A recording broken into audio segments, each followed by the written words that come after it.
नेताजी सुभाष चंद्र बोस का जन्म 23 जनवरी 1897 को उड़ीसा के कंटक के एक संपन्न बंगाली परिवार में हुआ था।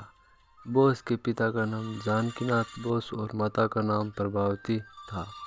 जानकीनाथ बोस कटक शहर के मशहूर वकील थे। प्रभावती व जानकी बोस की कुल 14 संतानें थीं, जिनमें 6 बेटियां और 8 बेटे थे। सुभाष चंद्र बोस उनकी 9वीं संतान थी। अपने सभी भाइयों में से सुभाष चंद्र को अधिक लगाव शरद चंद्र से था। नेताजी ने प्रारंभिक शिक्षा कटक में ही की थी। बाद में भारतीय प्रशासनिक सेवा की तैयारी के लिए उनके माता पिता ने बोस को कैम्ब्रिज विश्वविद्यालय भेज दिया। अंग्रेजी शासनकाल में सिविल सर्विस में जाना कठिन था, लेकिन उनका चौथा स्थान प्राप्त हुआ था। 1921 में भारत की बढ़ती राजनीतिक गतिविधियों का समाचार पाकर अपनी उम्मीदवारी वापस ले ली गई। शीघ्र भारत लौट आए। सिविल सर्विस छोड़ने के बाद भारतीय राष्ट्रीय कांग्रेस के साथ जुड़ गए। सबसे पहले गांधी जी को राष्ट्रपति कहकर सुभाष चंद्र बोस ने ही संबोधित किया था।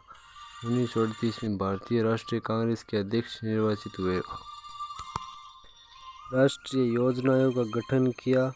गांधी जी के लगातार विरोध को देखते हुए उन्होंने कांग्रेस छोड़ दी।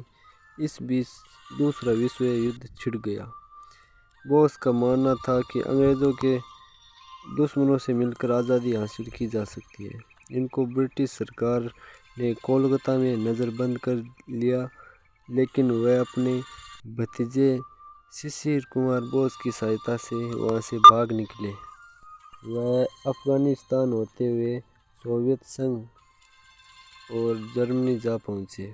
वहाँ 1933 से 1936 तक यूरोप में रहे। सुभाष चंद्र बोस ने 1937 में अपनी सेक्रेटरी एमिला से शादी की। उन दोनों की एक अनीता नाम की बेटी हुई, जो वर्तमान में जर्मनी में सहपरिवार रहती है। नेताजी हिटलर से मिले। उन्होंने 1943 में जर्मनी छोड़ दिया।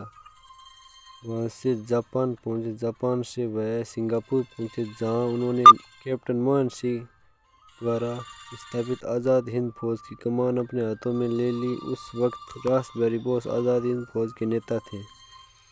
उन्होंने महिलाओं के लिए रानी झांसी रेजिमेंट का गठन 21 अक्टूबर 1943 को आज़ाद हिंद सरकार की स्थापना की।